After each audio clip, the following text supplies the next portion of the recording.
El Señor esté con ustedes. Y con tu espíritu. Lectura del Santo Evangelio según San Mateo. Gloria a ti, Señor.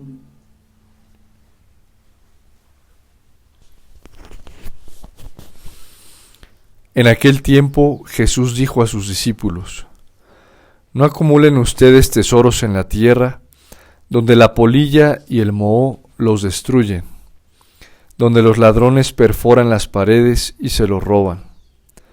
Más bien, acumulen tesoros en el cielo, donde ni la polilla ni el moho los destruyen, ni hay ladrones que perforen las paredes y se los roben. Porque donde está tu tesoro, allí está también tu corazón. Tus ojos son la luz de tu cuerpo, de manera que si tus ojos están sanos, todo tu cuerpo tendrá luz. Pero si tus ojos están enfermos, todo tu cuerpo tendrá oscuridad. Y si lo que en ti debería ser luz no es más que oscuridad, ¿qué negra no será tu propia oscuridad? Palabra del Señor.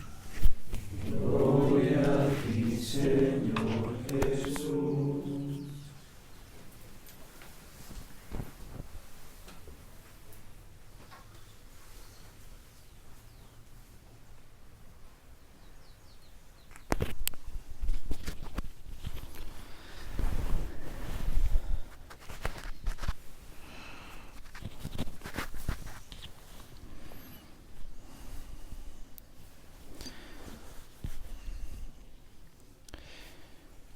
Según el magisterio, la tradición y la misma palabra de Dios, hoy, como nos lo expresa San Lucas, el resultado de una conciencia bien formada será el resultado de una expresión corporal.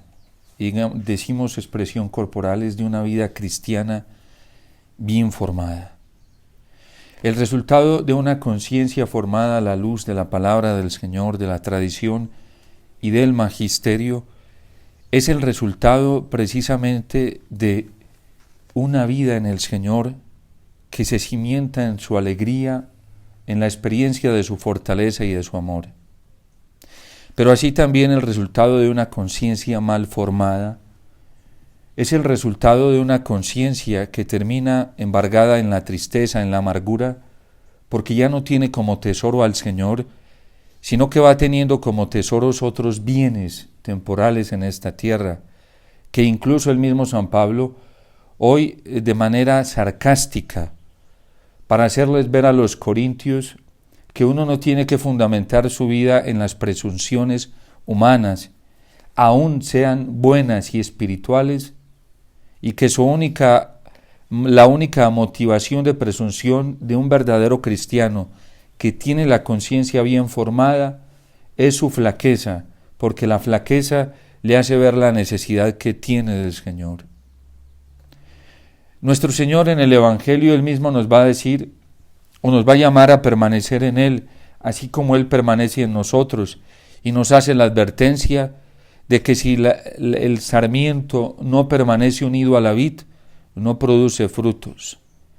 Los profetas ya habían dicho que quien no vive en esta formación de la conciencia cimentado en los mandamientos, en la palabra de Dios, solo produce agreses, frutos amargos. Por eso, tener bien formada la conciencia, acudiendo a la tradición de la Iglesia, lo que dirá San Agustín, Santo Tomás, cuando refiriéndose a este Evangelio de los ojos, y de que los ojos están bien, una conciencia mal formada es una conciencia que se lastima a sí misma, que lastima su propio corazón y lastima el de los demás. Y una persona enferma es una persona que contagia de su enfermedad a los demás. Es una persona incapaz de ver las cosas objetivamente, como las ve el Señor, como las mira el Señor, y es una persona que cae en el subjetivismo, y el subjetivismo termina lastimando haciéndose daño a sí mismo y haciendo daño a los demás. Nada más terrible que una persona que se deja llevar de sus criterios enfermizos. Nada más terrible que una persona que no tiene como criterio de discernimiento su propio criterio o el criterio del consenso y no el criterio del Señor, el criterio del magisterio de la Iglesia, el criterio de la tradición de la Iglesia. Porque esa persona termina haciéndose daño a sí mismo y después de hacerse daño a sí misma, hace daño a los demás. Por eso en un tiempo como el actual, urge que el motivo de presunción, de alegría, de autoestima, de amor a sí mismo, no se fundamente en nada vano, como San Pablo lo está describiendo hoy, porque voy a decir, y esto es locura, dice él, no es inspiración del Señor, es una locura humana. Yo podría presumir más que todos ellos, porque soy hebreo como ellos, y si podría presumir, presumiría también de las persecuciones, de los flagelos, de todo a lo que he sido sometido por causa del Evangelio, pero eso es una locura. Hacer eso es lo más bárbaro que hay, para hacerme daño a mí mismo. En cuanto a mí, solo voy a presumir y a gloriarme de que soy un necesitado, de que soy un pobre, de que necesito del Señor y de que todos los días surge en mí la necesidad de buscar al Señor, de estar postrado delante de Él, de escuchar su palabra, de dejarme dirigir por su palabra. Ese es el estado de una conciencia madura, de una conciencia bien formada, que no tiene por árbitro el consenso humano, que no tiene por árbitro el consenso de los grandes teólogos, que no tiene por árbitro el consenso de los poderosos, aún espiritualmente hablando, sino solamente al Señor. Dirá San Francisco de Asís, precisamente que en esta misma línea sarcástica de San Pablo, y lo digo en un sentido bueno, hay muchos que utilizan la vida de los santos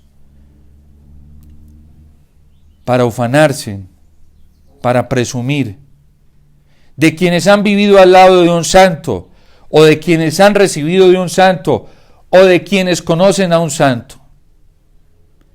Y dirá San Francisco de Asís, hay algunos que se honorifican valiéndose de los santos, pero ellos no hacen nada por la santidad.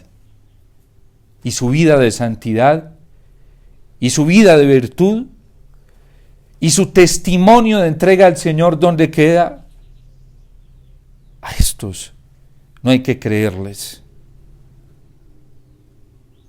Solamente tiene autoridad quien cimienta su vida en el Señor, quien depende totalmente del Señor, y lo demuestra por su vida, porque lo busca día y noche, como hoy precisamente nos lo está testimoniando el Salmo. Bendeciré al Señor a todas horas, no cesará mi boca de alabarlo. Yo me siento orgulloso del Señor. ¿De qué nos sentimos orgullosos nosotros? ¿De qué nos sentimos orgullosos? ¿Cuál es el motivo de nuestro orgullo y de nuestra presunción? ¿Es el Señor? ¿Son sus obras? ¿O son las obras humanas? ¿De qué nos presumimos nosotros? Cuando nos presumimos de lo humano, de lo temporal, eso significa que somos los más vacíos y que estamos pobres en afecto, en autoestima, que no nos amamos a nosotros mismos y que verdaderamente no hemos llegado al estado de una madurez afectiva y sexual, porque un alma tan pobre tiene que estarse ufanando y tiene que estar presumiendo y sintiéndose orgullosa de sí misma o de otras cosas en este mundo, aún sean espirituales. Porque lo que San Pablo está enumerando es espiritual. Hebreo el pueblo elegido, hebreo como ellos. Y sin embargo en la carta a los Filipenses va a decir que todo eso es basura en torno al conocimiento de Cristo. ¿De qué me podría ufanar yo el padre Omar? De que pertenezco a una comunidad extraordinaria, bella, a la cual la iglesia hoy sostiene y a la cual yo amo con todo mi corazón. ¿Ese sería el motivo de mi orgullo? Demasiado pobre.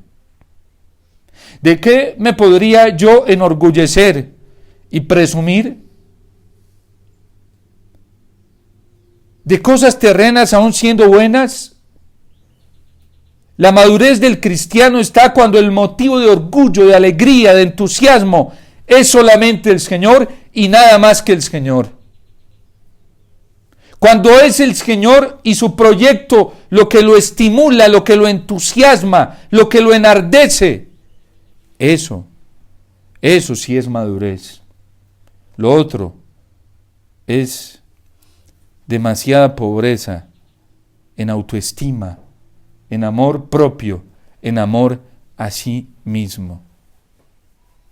Los complejos de inferioridad a nosotros nos traicionan demasiado, porque un tanto complejo de inferioridad nos lleva a enorgullecernos en cosas y a presumir de cosas que no deberíamos presumir, y menos terminamos presumiéndonos en una cantidad de cosas y menos en el Señor.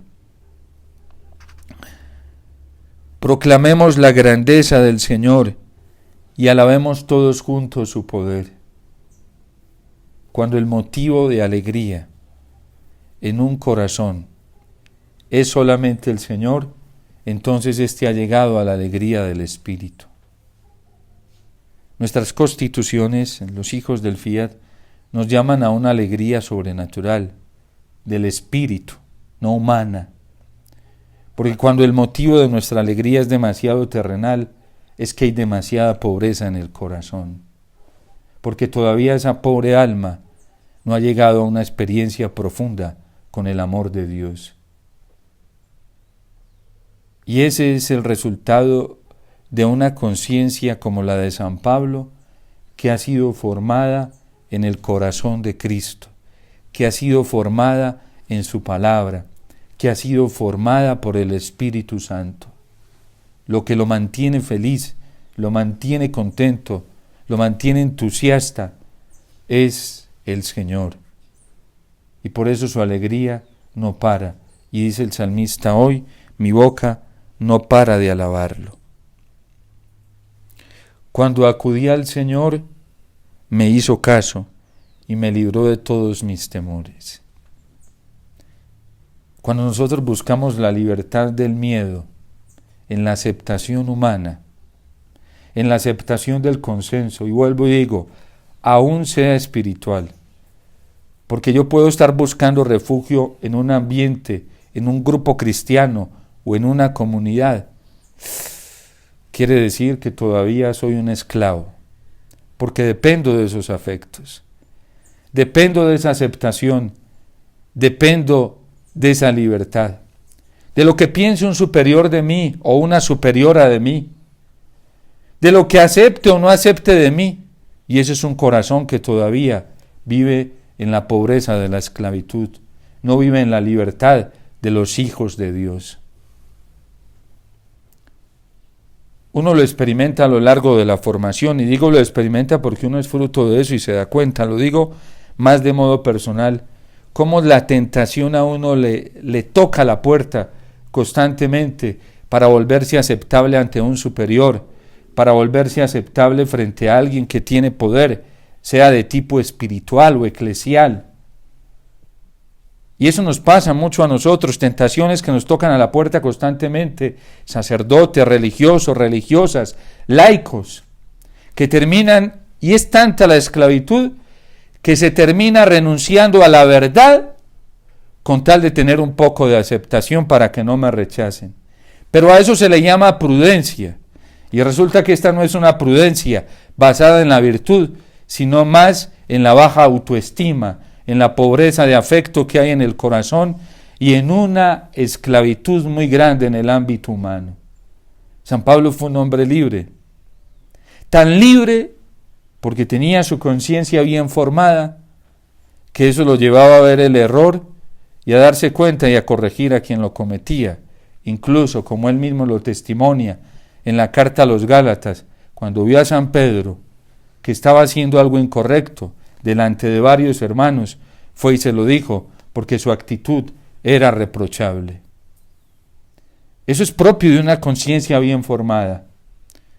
Pero una conciencia enferma y esclava no es capaz de hacer esto, porque la domina el miedo, pero sí lo sabe justificar diciendo que es prudencia, o que es caridad, o que es misericordia. Pero en el fondo, solo hay esclavitud y enfermedad. San Basilio dice que hay 3 tipos de esclavitud en la vida cristiana. Una por miedo al castigo,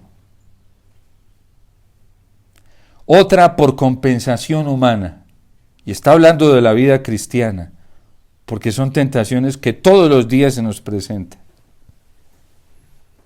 Para que no me rechacen, para que no me excluyan, para que al menos me aplaudan, o me acaricien, o me pongan la manito en el hombro, y no resulte yo excluido.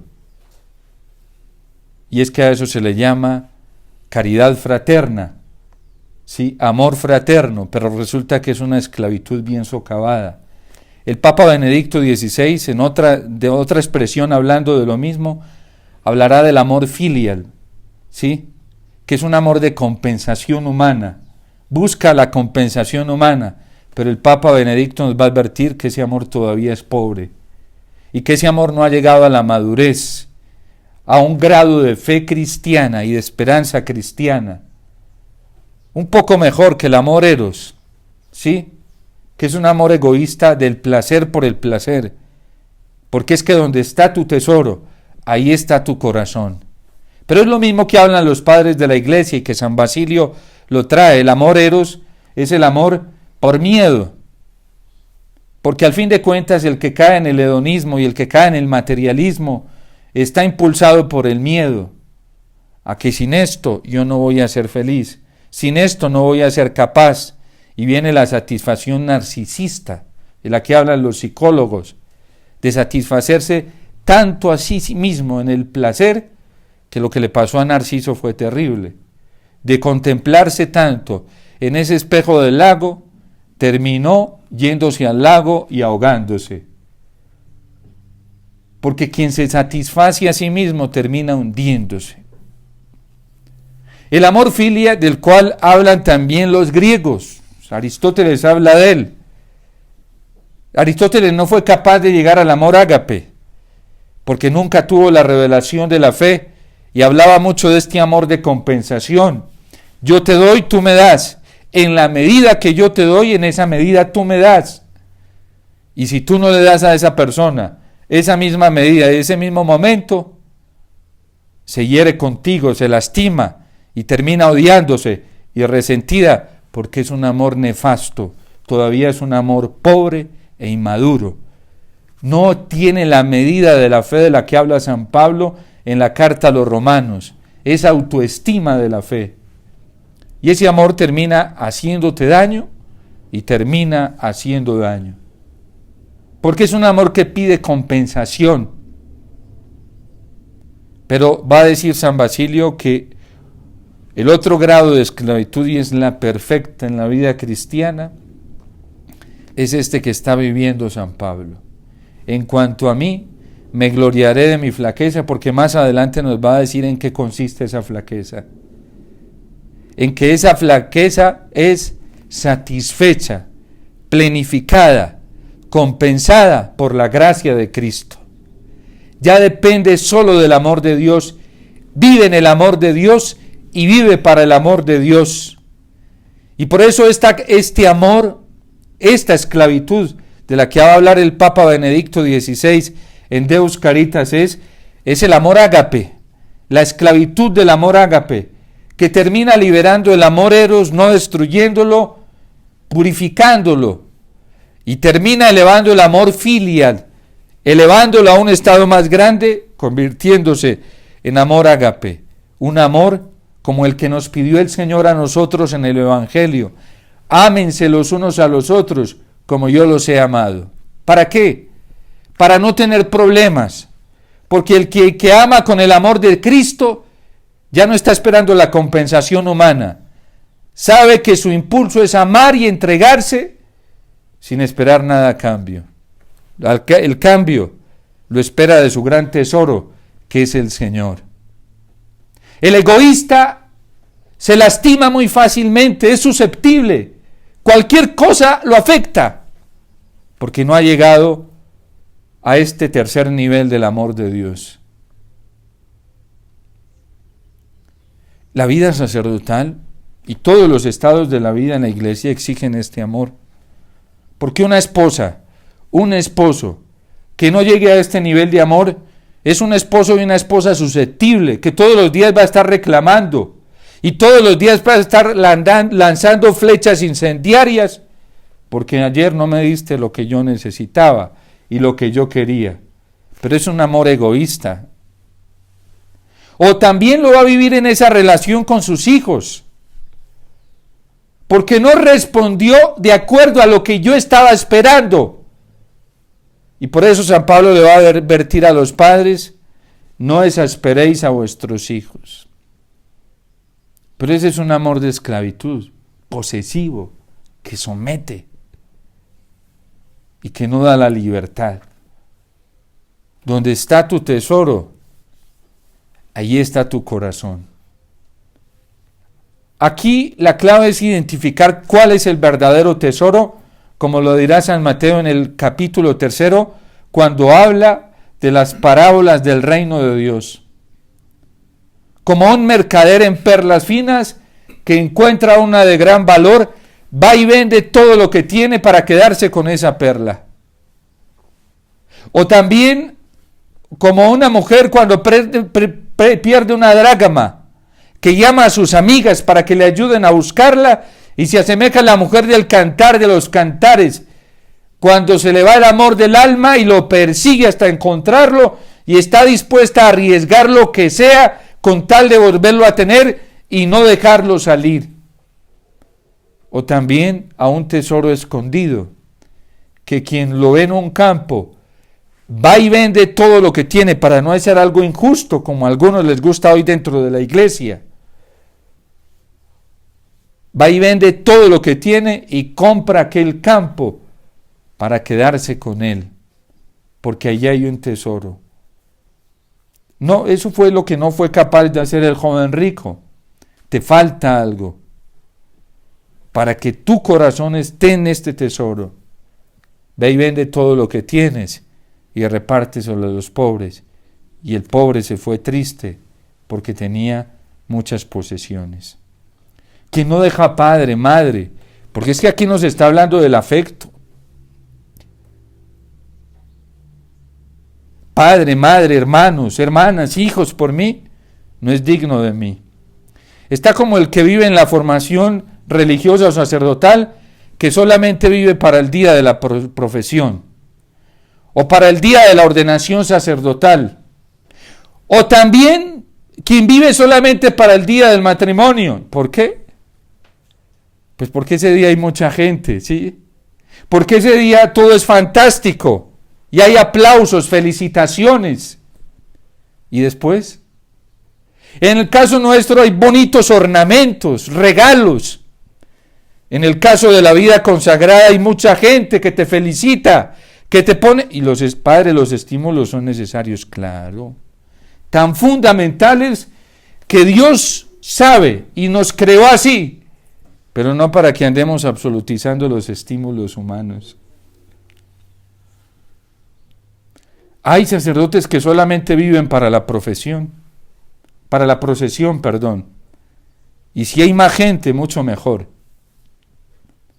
Pero qué tristeza cuando en la celebración eucarística no hay notoriedad, o por lo menos no hay posibilidad de mostrarse. porque así son los escenarios hoy también de las redes sociales para algunos miembros de la iglesia, sacerdotes, religiosos, religiosas y laicos. Porque donde está tu tesoro, ahí está tu corazón. No, Padre, eso es evangelización. Fueron unos discípulos de Jesús a decirle que estaban sorprendidos porque hasta los demonios se les sometían. No se alegren de eso. No se pongan, ese no tiene que ser. Yo he visto a Satanás caer como un rayo, dice Jesús. Su entusiasmo no tiene que estar ahí. Su presunción no tiene que estar ahí. El motivo de orgullo no tiene que estar ahí. Más bien de que sus nombres estén inscritos en el libro de la vida. ¿De qué nos ufanamos nosotros? La iglesia misma no tiene más de qué ufanarse que de su propia debilidad. Por eso la Lumen Gentium nos va a advertir con esa conciencia tan clara que lo tuvo la iglesia en el Concilio Vaticano II, de que ella es humana y divina, de que ella es santa y pecadora, gran misterio para la iglesia. Santa por su cabeza, divina por su cabeza, que es Cristo, no más. Porque los méritos de santidad de los santos no son propios, son méritos ajenos que les fueron dados, los méritos de Cristo. Nosotros tuvimos una santa con nosotros, la Madre Alicia, pero sus méritos no fueron propios, fueron dados, se los dio a alguien más grande, fue Cristo, y ese mismo Cristo es el que se nos dio a nosotros y se nos ofrece todos los días en la Eucaristía. Porque nos enseñó el Concilio Vaticano II que la santidad no fue de exclusividad para algunos. Es una vocación, un llamado, un deber de todos para poder entrar al reino de los cielos, porque fue la condición de nuestro Redentor. Sean santos y perfectos, como mi Padre Celestial es santo y perfecto. De manera que a nosotros no nos toca tomar modelos humanos, porque los modelos humanos tienen que tomar otro modelo, el único modelo que es Cristo. Matrimonios que viven solamente para el día de la ceremonia, porque después de ahí se les acaba el entusiasmo, la alegría y la entrega. Y viven con la nostalgia del día de la boda, que hasta todos los días tienen que estar mirando el álbum fotográfico, a ver si les surge alguna inspiración, porque parece que se les olvidó que la inspiración más grande y la foto más grande de entusiasmo tiene que estar en el corazón, y es Cristo mismo. ¿Cuál es el motivo de nuestro entusiasmo? ¿Cuál es el motivo de nuestra alegría? ¿Por qué nos incomoda todo lo que está a nuestro alrededor? Porque todavía no experimentamos ese tesoro, el tesoro de Cristo en el corazón. Y por eso que tengo que estar aquí y allí a ver dónde me dan. ¿Sí? Es la esclavitud de la compensación de la que habla San Basilio. Porque esta vida todavía no ha llegado a ser una vida en el Espíritu. ¿Qué nos va a pasar a nosotros los cristianos para poder entrar al reino de los cielos? Nos lo van a quitar todo. Lo que pasa es que nuestro Padre es tan paciente y tan compasivo que, conociendo nuestro corazón, sabe que si nos lo quita de una, Él sabe dónde tenemos anclado el corazón. Y por eso nos va quitando poco a poco. Vayan a los santos. De hecho, el canon primero nos ayuda mucho a hacer memoria de algunos de ellos, como Vivian Perpetua y Felicidad. Vivian Perpetua de la nobleza y terminó perdiéndolo todo, hasta la libertad, porque terminó entre rejas. Papá, mamá, hijos, esposo, amigos, amigas, hasta sus hermanos cristianos y el diácono que le había anunciado a Cristo. No estaba ahí en la celda con ella. Estaba sola. ¿Y cuál fue el tesoro que le quedó? Por el que ella lo estaba entregando todo. Cristo el Señor. Porque la pedagogía divina va a hacer eso con nosotros. Padre, qué miedo.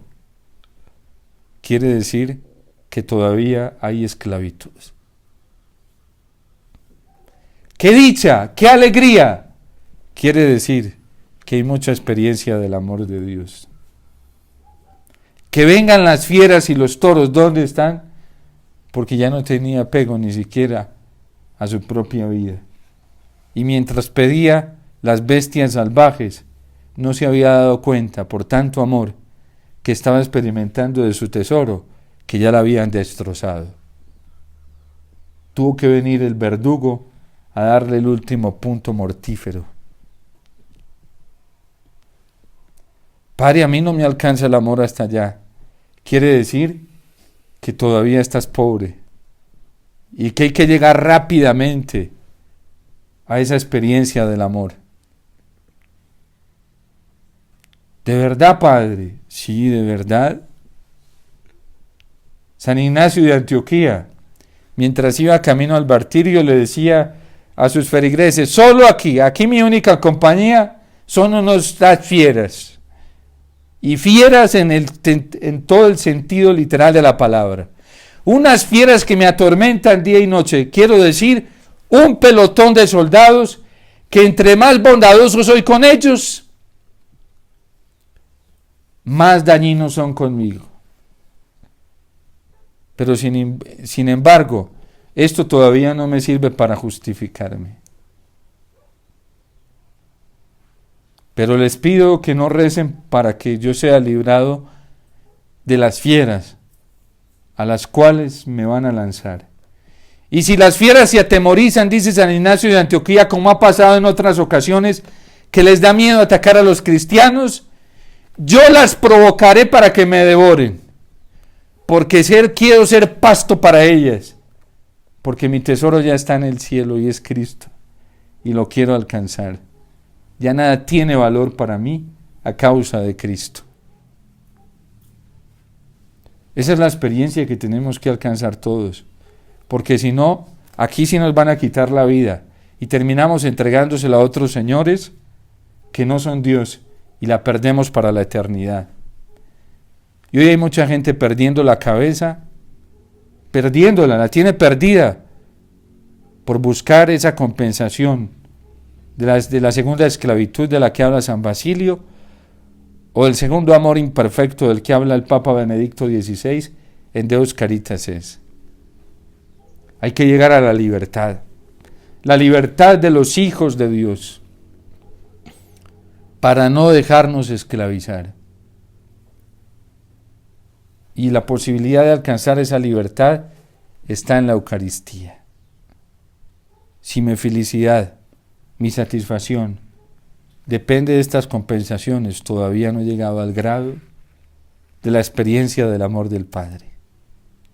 Y esto no es a fuerza humana, cuidado, porque se convertiría en un voluntarismo que terminaría acabándonos.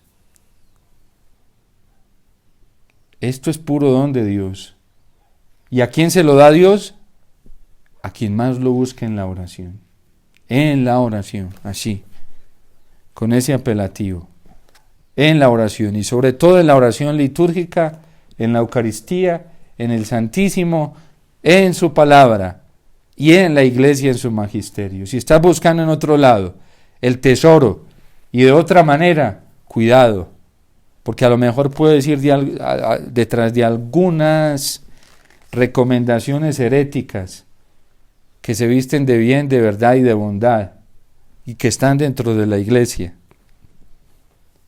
Y como lo advertía San Pablo ayer y hoy más adelante en unos versículos, el demonio se viste de ángel de luz, se viste de bonachón y es muy amable. El anticristo que describe el Papa Benedicto XVI es demasiado amable en estos tiempos, demasiado caballero y cordial, demasiado afectuoso ¿Sí? Así es el anticristo. Demasiado, digo demasiado porque lo es demasiado, él no tiene escrúpulos para lograr lo que quiere. Hasta demasiado cristiano, porque es muy religioso y muy piadoso. Y hasta blanquea los ojos, ¿sí? Es demasiado piadoso, demasiado religioso. Menos mal la iglesia ya nos lo advirtió. Vayan ustedes al catecismo de la Iglesia Católica y vayan ustedes a la Lumen Gentium para que vean la iglesia cómo es declarada. Vayan a San Juan Pablo II para que vean cómo nos lo describió y sobre todo Benedicto XVI, que fue muy preciso.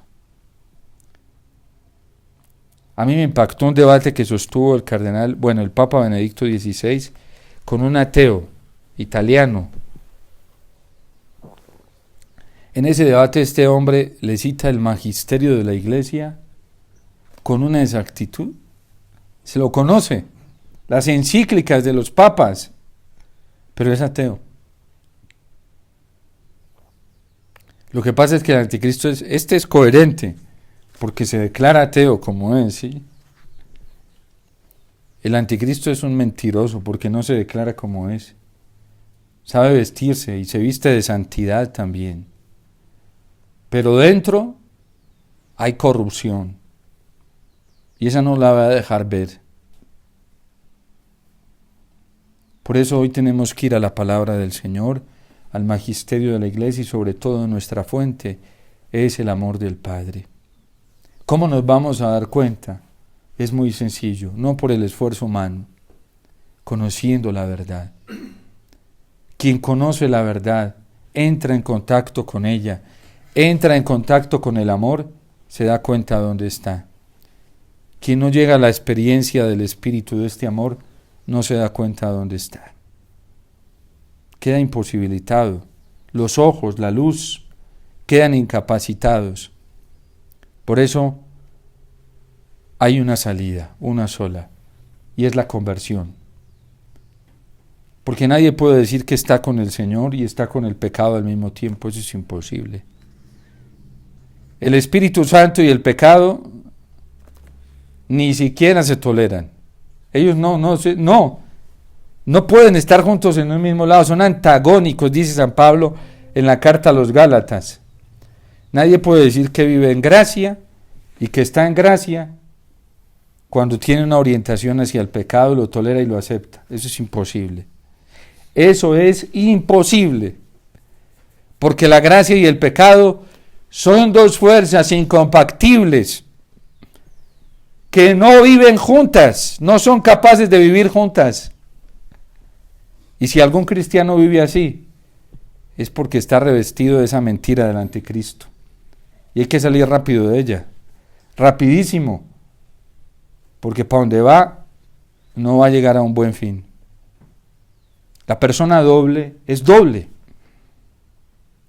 Y el doble vive en una mentira. La mentira es precisamente una doblez. Y por eso nosotros no podemos dejarnos engañar. Donde está tu tesoro, allí está tu corazón. Dios te salve María, llena eres de gracia, el Señor es contigo. Bendita tú eres entre todas las mujeres, y bendito es el fruto de tu vientre, Jesús. Santa María,